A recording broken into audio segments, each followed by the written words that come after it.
Good evening. I'm Teresa Skupic, and this is Forum Daily for Tuesday, March 11th. U.S. President Donald Trump says he will double planned tariffs on Canadian steel and aluminum to 50% tomorrow.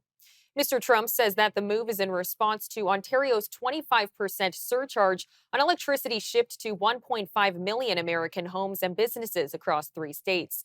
These levies are separate from the widespread ones enacted last week on Canadian and Mexican goods, some of which have been delayed until next month. Mr. Trump's inconsistent tariff threats and his refusal to rule out a recession have caused U.S. stock markets to fall and create more uncertainty to markets. However, this afternoon, Ontario Premier Doug Ford announced that after speaking with Commerce Secretary Howard Lutnick, the 25% energy surcharge will be suspended. Well, just a little while ago, I had an opportunity to speak to Secretary Lutnick. And Secretary Lutnick has sent out an olive branch to us to come down and immediately meet with him, meet with the whole trade administration, and discuss the future. Rather than waiting till April the 2nd, threats going back and forth, tit for tat, I've agreed to suspend temporarily, and we always have that tool in our toolkit, until we sit down over the next day or two. I'll be heading down to Washington along with Dominic LeBlanc, and we'll have a good discussion.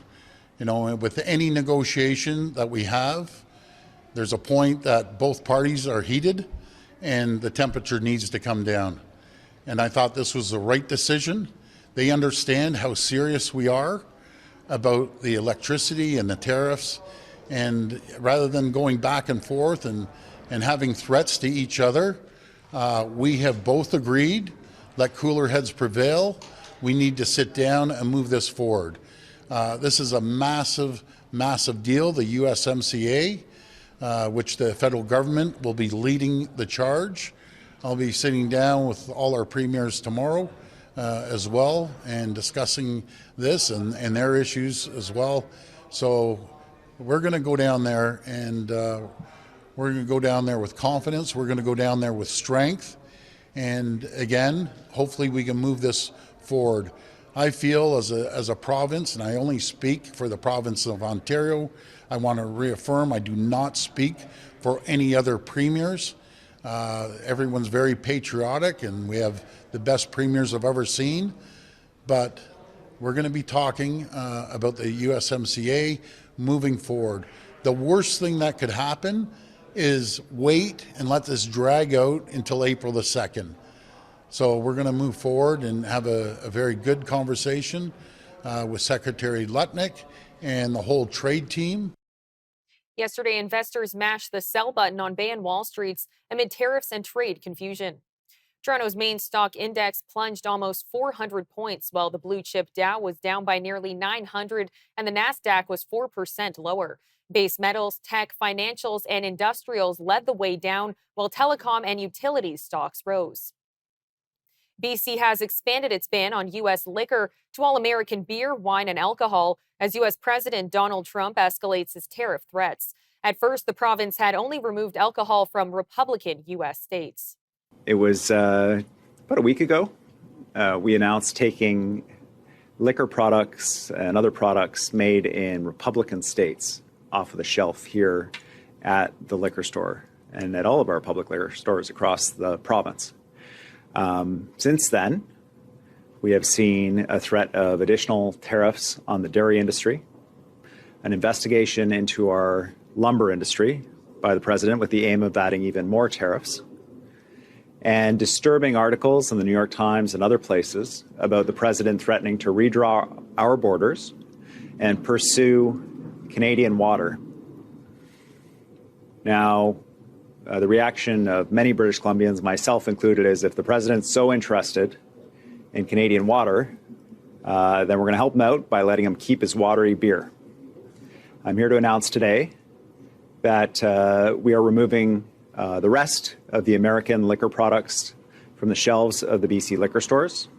That's wine, distilled products, and beer. And we're doing this for a couple of reasons.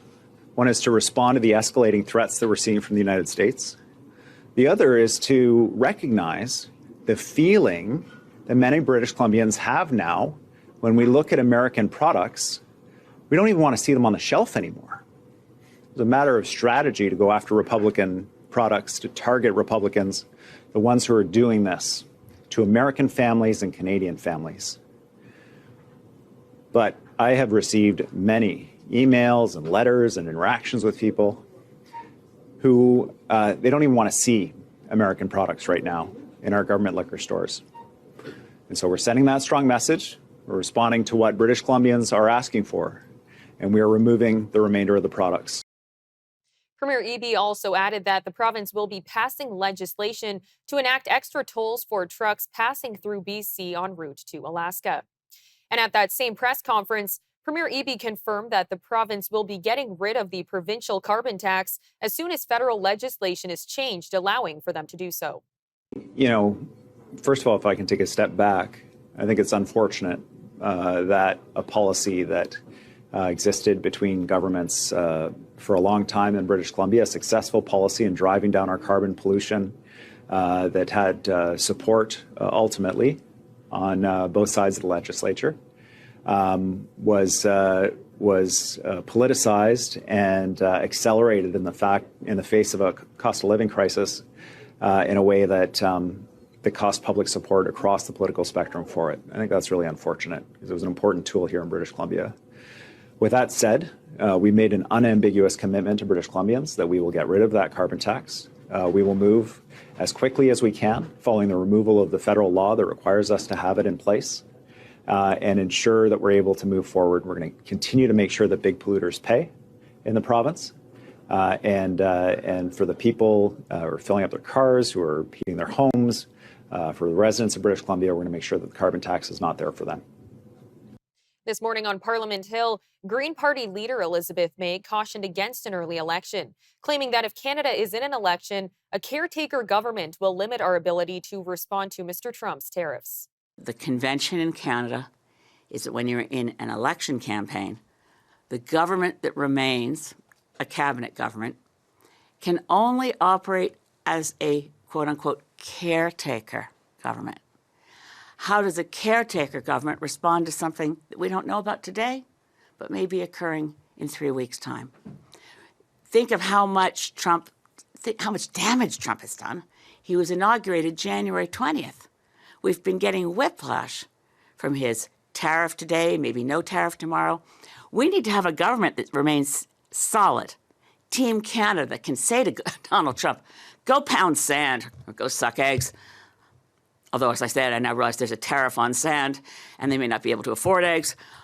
Point is, Canadians need to be able to see leadership from their leaders, that we can stand united as Team Canada, that we can proclaim that we will not ever back down and we will give Trump and his henchmen no ammunition to use against Canada by allowing any large differences to open up, to create his ability to, as we know he has done, divide and conquer.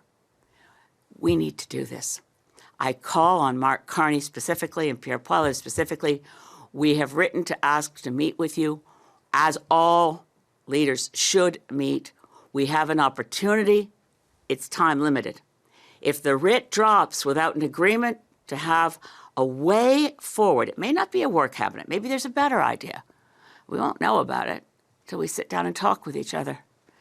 Canadians want to see leadership from their leaders. They want to know that we're more committed to our country than to our party. Federal NDP leader Jagmeet Singh congratulated Mr. Carney on his Liberal leadership victory, but quickly went on the offensive, saying that he wants Parliament to pass legislation to support workers affected by U.S. tariffs.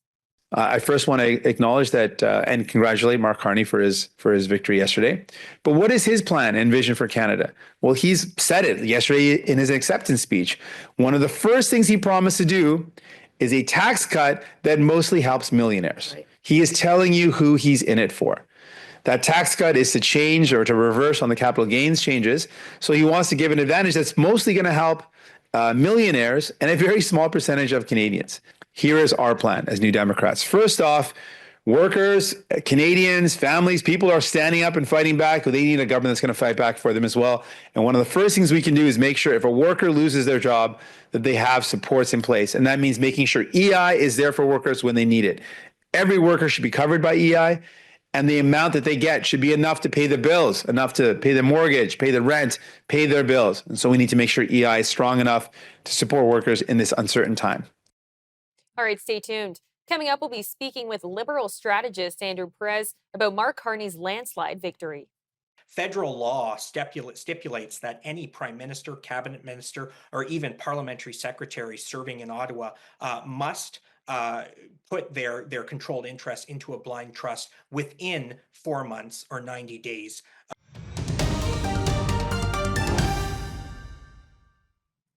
Liberal leader Mark Carney has promised a quick and seamless transition, but isn't saying when that might be. Just had a long meeting with the Prime Minister. We discussed the most important issues for our country, obviously including Canada and U.S. relations, issues of national security, and yes, the transition between the Prime Minister and myself. That transition will be seamless and it will be quick. Finally, I, as you may have heard, just had a meeting with the caucus. There is tremendous energy in the Liberal caucus. As you saw last evening, this is a united party with full of energy to serve Canadians. Carney won his party's leadership Sunday by a landslide and had a long private meeting with the Prime Minister Monday on Parliament Hill. The two discussed Carney taking the reins from Justin Trudeau, as well as national security and Canada-U.S. relations. An election call is expected soon after Carney becomes Prime Minister, but the timeline is foggy even among Liberal MPs. Joining me now is Liberal strategist Andrew Perez for more on what happens next. Andrew, thank you for joining me today. Great to be here. So I want to start with Carney's win. He did win by a landslide. Were you surprised by the results? Look, I was not surprised by the ultimate result. I was somewhat surprised by the margin. Mr. Carney prevailed on Sunday evening, and by the way, I was in the convention hall in Ottawa, garnering 86% of the points in this leadership race. It was a stunning victory. Miss Freeland runner-up with only 8%, and Miss Gould and Mr. Bayless coming in at a paltry 3%. So he really did mop the floor. And what it suggests, Teresa, is that the Liberal Party of Canada, in spite of the challenges that it's faced over the past 18 months, is incredibly united at this critical time for the country and the party. Mr. Carney is Prime Minister designate. I expect him to be officially sworn into office by the end of the week alongside a revamped cabinet. And it's looking like the country will be plunged into a general federal election within days. I'm hearing that an election call could come as soon as Sunday, March 23rd, with Election Day taking place on April 28th or May 5th. Now, I want to talk about the margin between Carney and Freeland. Some are pointing out that Chrystia Freeland had an underwhelming performance given the position that she held in the Trudeau government. What do you make of her getting such a small fraction of that final vote? Yeah, there's no doubt that this was very disappointing for Miss Freeland and her campaign team. I think Carney was the early frontrunner in this very short 7-week leadership race, but it became evident to me within days of the leadership campaign starting back in mid-January that this was Mr. Carney's to lose. When you look at the fundraising, Mr. Carney brought in, $4.5 million during this short leadership race, whereas Miss Freeland and Miss Gould only brought in $360,000 each. And so I think as the weeks went on and as we rapidly approached the announcement that took place on Sunday, it became clear that Mr. Carney was going to win by a very large margin. I think that Miss Freeland was inhibited by her close affiliation with the Trudeau government over the past decade, and although she is ultimately the one who spurred Mr. Trudeau's resignation in early January by her bombshell resignation in mid-December, she was not rewarded for that resignation and for what she did, and I find that very interesting. Now, during the leadership race, Freeland committed to having Mark Carney in her cabinet if she won. Do you think that Mark Carney will add Freeland to his? It's a good question. Mr. Carney will have to unveil a new cabinet within days, and he's walking a tightrope between maintaining cabinet veterans like Finance Minister Dominique LeBlanc, Foreign Affairs Minister Melanie Joly, and also newly minted Public Safety Minister David McGuinty. He'll want to keep those senior cabinet ministers who are navigating the US-Canada file among this trade war, while also bringing in some new blood. I do expect this cabinet, Teresa, to be a lot smaller. The current Trudeau cabinet boasts nearly 40 members. I think Carney's cabinet will be much smaller, perhaps 25 or even as low as 20 members. In terms of where Freeland will go, it's a good question. I don't think she's going to be appointed as finance or deputy prime minister. I do note that international trade minister Mary Ng is not running again, and so perhaps there might be a spot for Miss Freeland at international trade. That's a post that she held 10 years ago. And is there a reason you feel like Carney might have a smaller cabinet? I think it's in line with his focus on building a more efficient government, spending less but providing more value. I firmly believe there's no reason why the federal cabinet needs to be so large. We've seen in recent years and recent decades, the federal cabinet gets bigger and bigger and bigger. And so I do think Mr. Carney will take a back to basics approach and trim the size of this cabinet considerably. And that will make his decisions tougher because he won't be able to include as many people as part of his executive. Well, Carney did announce that Marco Mendicino will serve as his chief of staff, at least during the transition. Does that help or hurt Carney moving forward? I think it's a smart move. I think Marco Mendicino is a veteran Liberal MP. He served in senior cabinet roles as immigration minister and minister of public safety. He is a very political individual who has held his Eglinton Lawrence riding for the past decade, winning it by increasing margins every election. And so I think Mr. Carney will be looking to Marco Mendicino as a political veteran in this interim period. He's only serving in the lead up to an election that will probably be called within 2 weeks. So I think Mr. Mendicino will play a critical role ensuring that the cabinet is appointed, the platform is ready, the campaign is ready to go, and really serving as the chief operating officer of this government at a time when it's dealing on a daily basis with the Trump administration. Now, towards the end of Trudeau's run as prime minister, he really started to gain more traction with Canadians for the way that he handled the Trump tariff threats. Do you think that the Liberal Party is going to miss Trudeau, or now that the dust has kind of settled, the party's exactly where it needs to be in order to move forward?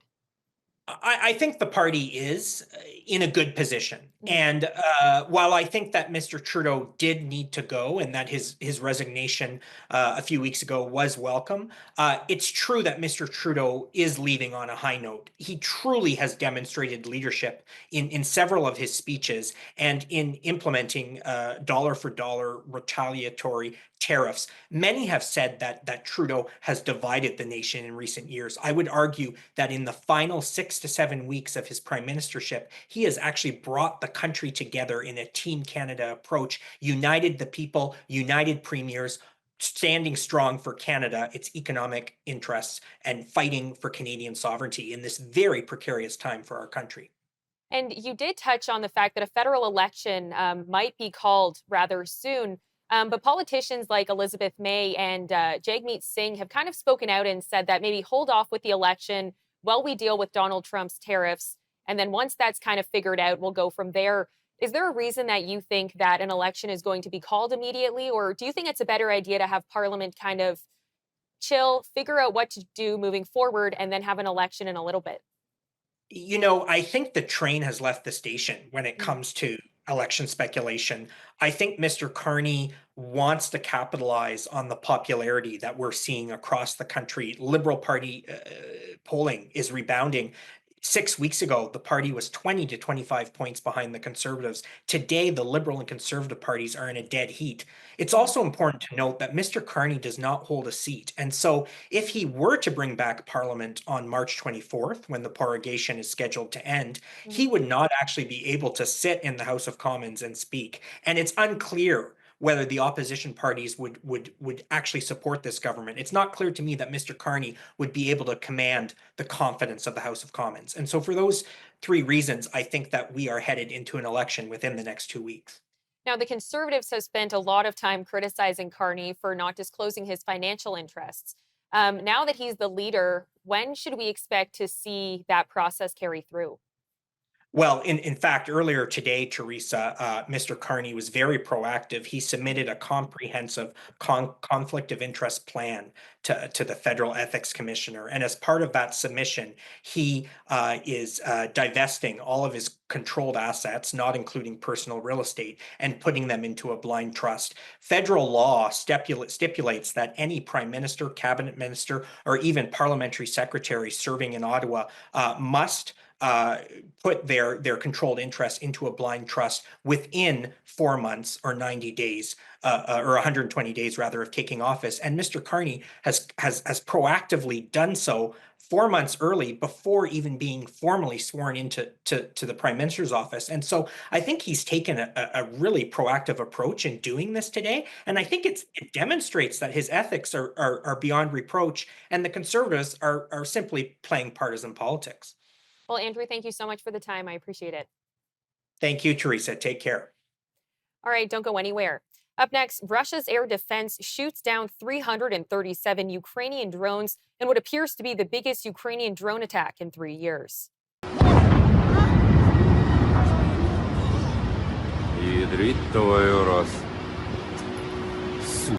Это что такое? Там горело, да?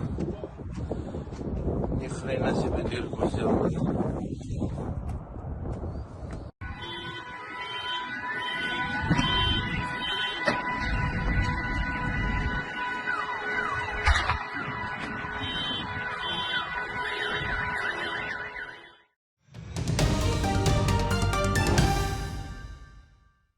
The Russian military says its air defenses overnight shot down 337 Ukrainian drones over 10 Russian regions. This is what appears to be one of the biggest Ukrainian drone attacks on Russia in 3 years.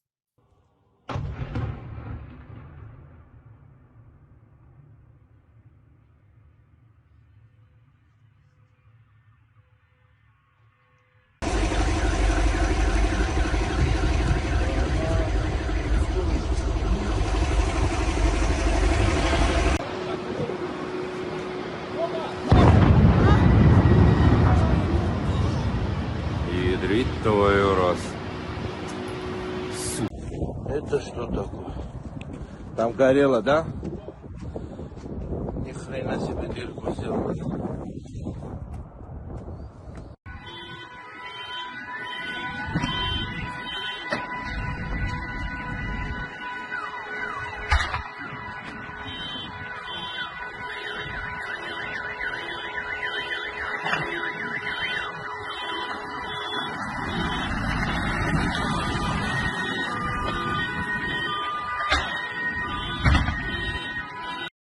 Today's attack killed 3 people and wounded multiple others, and came just hours before a Ukrainian delegation was set to meet in Saudi Arabia about ending Russia's 3-year war with Ukraine. America's top diplomat Marco Rubio is in Jeddah to help negotiate an end to Europe's biggest conflict since the Second World War. What do you hope to accomplish today? Pfizer wants to expect weapons to be turned back on. Are you hoping to get a ceasefire? Secretary Rubio, are you open to a partial ceasefire?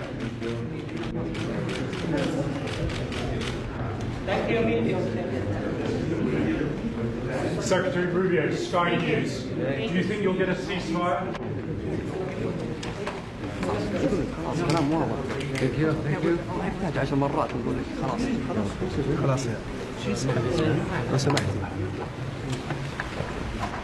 The National Post's Adam Zivo joined us for more on the drone attack. I think that the mass Ukrainian drone attack on Russia is an important way for the Ukrainians to illustrate to the world, and to Russians specifically, that there are costs associated with invading a country.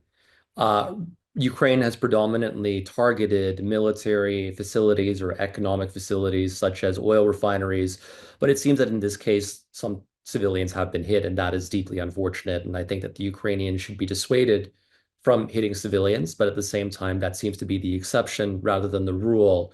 Whereas with Russia, they predominantly hit civilians when they target deep into the country, and only sometimes hits other infrastructure.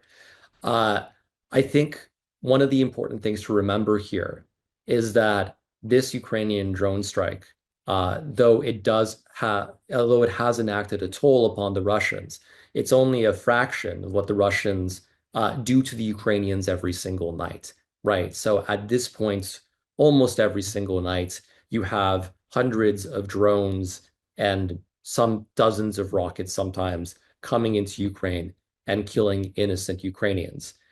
So some people may feel a sense of moral indignation when they see Ukraine's attack on Russia. This is justified retaliation against an aggressor, and it is not the same scope of what Russia is doing.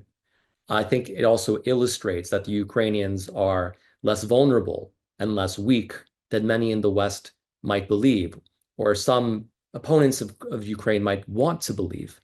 Ukraine has been developing its domestic defense industry since the war began, and Ukraine already had a well-developed defense industry, which it inherited from the Soviet Union and then developed after 2014 following Russia's shadow invasion of East Ukraine. But they've established themselves as global leaders in drone warfare. And at this point, approximately 90% of Russian casualties are caused by small drones.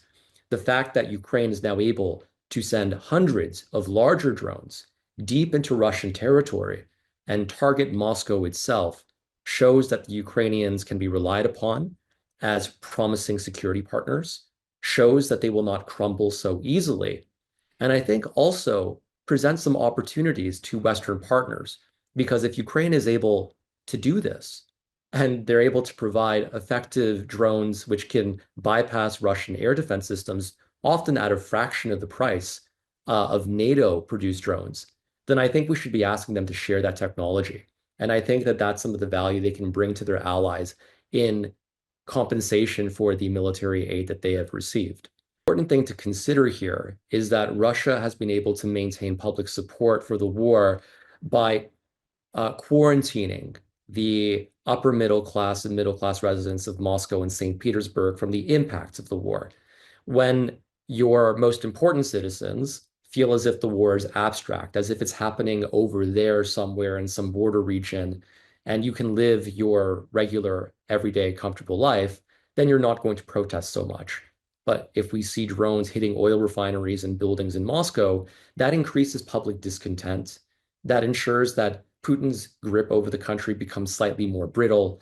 And that gives Putin more of a reason to provide some level of concession to Ukraine if other levers of pressure are also applied. Regarding peace talks, some might say that this indicates that Ukraine is not interested in peace. I think that in this case, that one would be blaming the victim.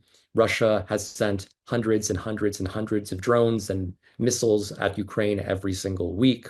So they are primarily to blame for not following any desire for peace. Ukraine is simply reacting appropriately for a country that has been attacked, and it is trying to cripple the economic and military resources of a country that is killing its citizens every single day. I think that these attacks would have continued regardless of how peace talks developed, because Vladimir Putin has shown no interest in reducing his attacks against Ukraine, and it would be unfair and irrational to expect the Ukrainians to withhold any attacks on Russian territory while the Russians get to do whatever they want. We cannot expect the Ukrainians to show a commitment to peace when the Russians have shown no similar commitment themselves.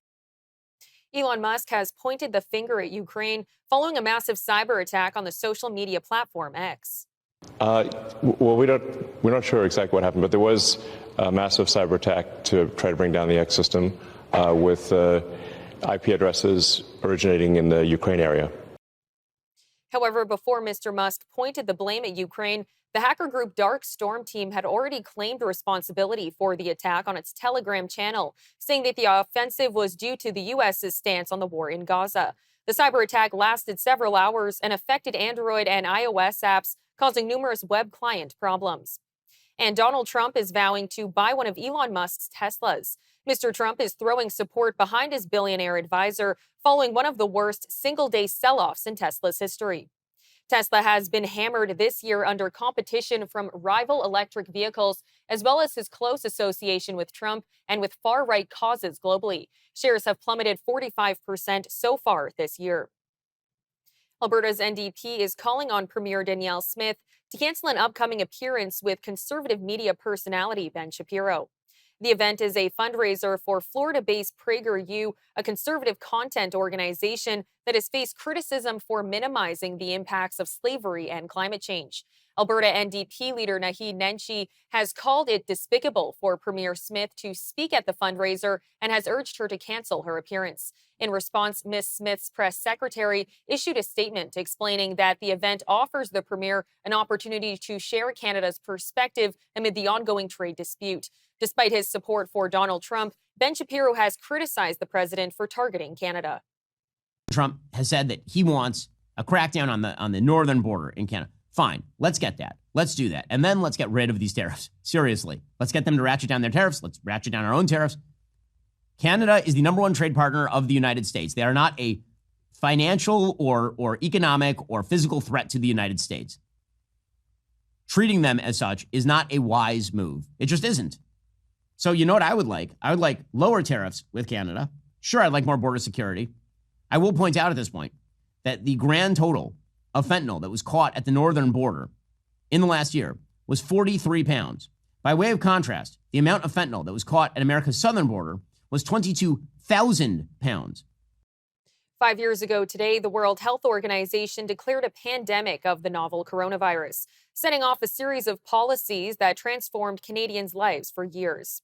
The WHO's declaration followed months of warning signs about the dangers of COVID-19, including mass lockdowns in China and Italy. Canadian governments then moved to shut down schools and offices, limit travel, and ban social gatherings, while offering unprecedented financial lifelines to help people and businesses weather the crisis. The virus has claimed the lives of over 7 million people worldwide since 2020, including tens of thousands in Canada. The WHO lifted the global emergency in May 2023, noting the illness had been on a downward trend for over a year, though the virus is still taking lives today. All right, when we come back from the commercial break, we'll be speaking to Andrew Donaldson from OrdinaryTimes.com about the arrest and possible deportation of Palestinian activist Mahmoud Khalil. So Mahmoud Khalil finds himself in ICE custody right now, but we got to back up a little bit. He was one of the predominant things, and he was one of the few who actually used his real name and put his name on and became the face of the Columbia protests that went viral last year when they took what's called the South Lawn and they did an encampment.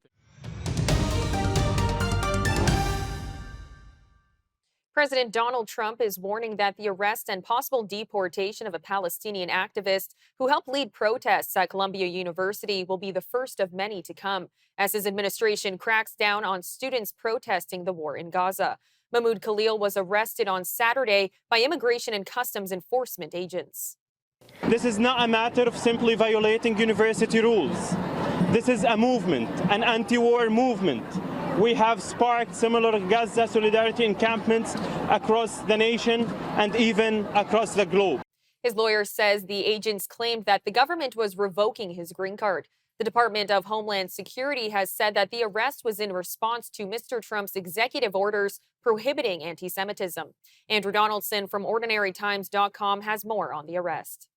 So Mahmoud Khalil finds himself in ICE custody right now, but we got to back up a little bit. He was one of the predominant things, and he was one of the few who actually used his real name and put his name on and became the face of the Columbia protests that went viral last year when they took what's called the South Lawn and they did an encampment there and that sort of thing, tried to interrupt commencement and that sort of thing. So this actually goes back quite a ways.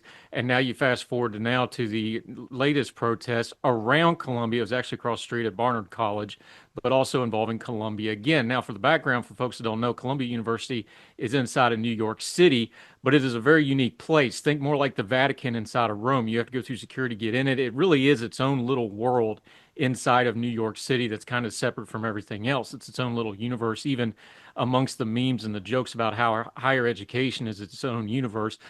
Columbia really is. It's pretty separate, even though you go through the gates and all of a sudden you're in New York City. So all that background goes to these protests, and now you enter into the new Trump administration that has been very forthright and has been putting out these executive orders about things like anti-Semitism, directed primarily at campus protests, and the ones at Columbia were very much the front and center ones. And also the background of this, as part of this current situation, the Trump administration has been threatening to yank grant funding from Columbia for not getting their stuff under control. Now, to be fair, Columbia probably did not handle these protests well. There was some really vile anti-Semitism stuff that came out that also did not get handled well. So there's plenty of blame to go around. But that's all secondary to what has now happened to Mr. Khalil. Now, whatever you think of what he's done, and he's on video doing things like occupying buildings, raucous protests. You could argue about whether or not they were violent protests or not, but we're talking about pushing and shoving. We're not talking about heavy violence. He is on camera doing things that you could call chargeable, that you could bring charges against in court. But that's not what has happened here. The Trump administration, because of the executive order that Donald Trump, they went in and arrested him. Now, when ICE arrested him, they said, and they have publicly said in their statements, that they did it under the guise of the State Department saying they were going to revoke his status and deport him. And the Homeland Security has came out with a statement that said, this is the first of many. This is what we're going to be doing. The problem is Muhammad Khalil has a green card. He is a permanent resident, which entitles him to certain legal protections. Now, there has been a court injunction here, and they have stopped the deportation. And we now know the terms of what happened is they went into his campus apartment, they arrested him, and he was actually moved all the way to Louisiana to be deported without any due process at all. This is something that has raised a lot of red flags for a lot of people. So just taking apart from the part of whether he did something that is chargeable or not, and there is a legal process for revoking somebody's permanent resident status, not just their visa. Is this okay for the President of the United States to basically target an individual, say deport him, and then they go deport him without any due process whatsoever? Now it's back in court. We're going to see a lot of back and forth on this, and it's going to get hashed out on the legal side, which is where it should have started in the first place, especially somebody with something like a green card, which is different than just somebody on a student visa. These things need to be very deliberate, and this is something that it looks like the Trump administration either didn't do their due diligence on, or more probably, they were once again going for a popcorn headline. They wanted the big media splash of deporting somebody who was very front and center and has a lot of videotape and a lot of viral clips that has his face on it, as these are the people we want to get rid of. But you still got to do the due process stuff, and that's going to be the fight to come now. The National Police Federation contends that the RCMP's specialized training and infrastructure uniquely positions it as the only agency capable of effectively policing remote border areas, a responsibility crucial to national security. This stance emerges in response to calls from the Canada Border Services Agency Union to broaden its current mandate, igniting a debate over resources and jurisdiction. We sat down with Brian Souvet, president of the National Police Federation, to discuss the RCMP's stance on maintaining its border rule and the potential risk if the CBSA took over. So, the RCMP has been had the mandate between official border crossings for border security almost a little over 90 years now. And they've done a very effective job. They are, streamlined and trained to do national security investigations, organized crime investigations.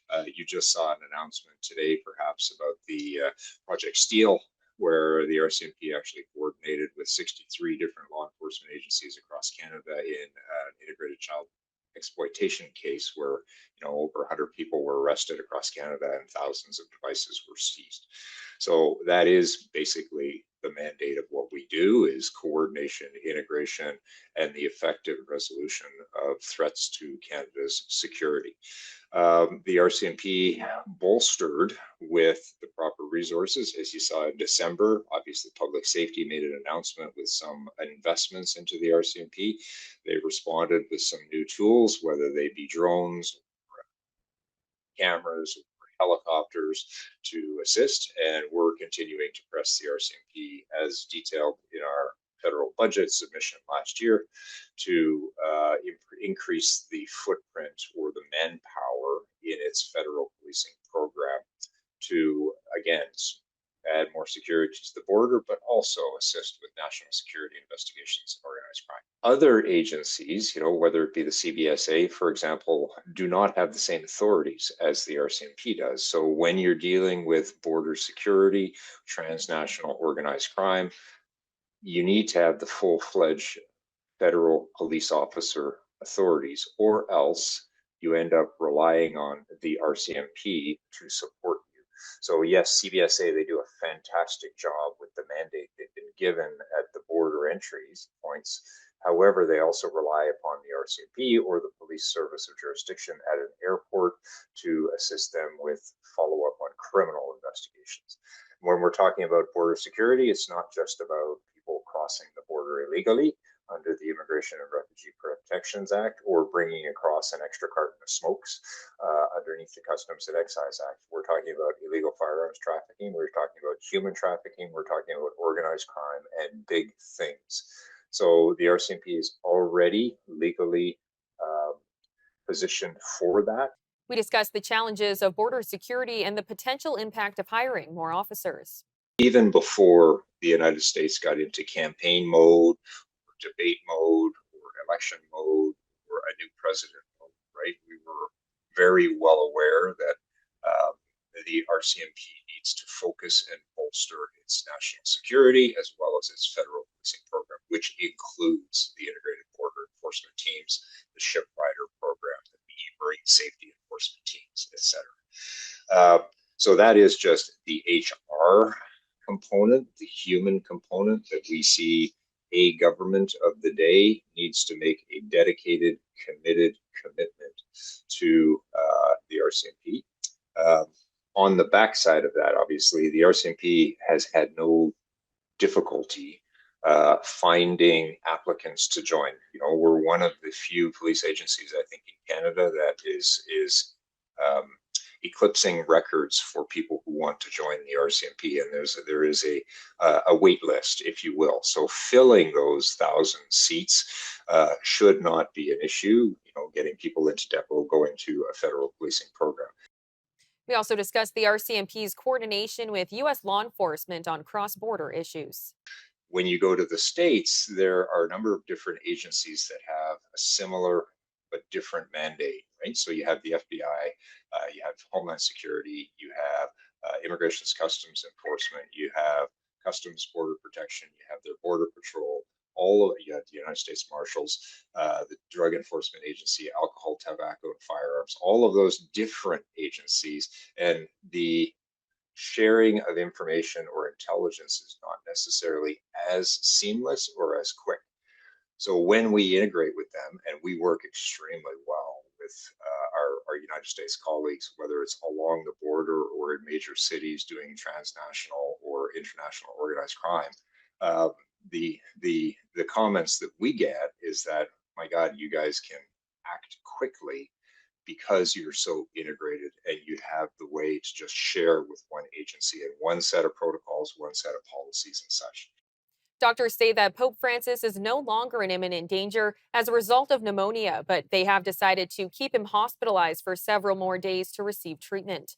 On Monday, the 88-year-old's physician says he remains stable and has improved in recent days as determined by blood tests and positive responses to drug treatments. Francis has been following the Vatican's week-long spiritual retreat via video conference and is looking ahead to his 12th anniversary of his election.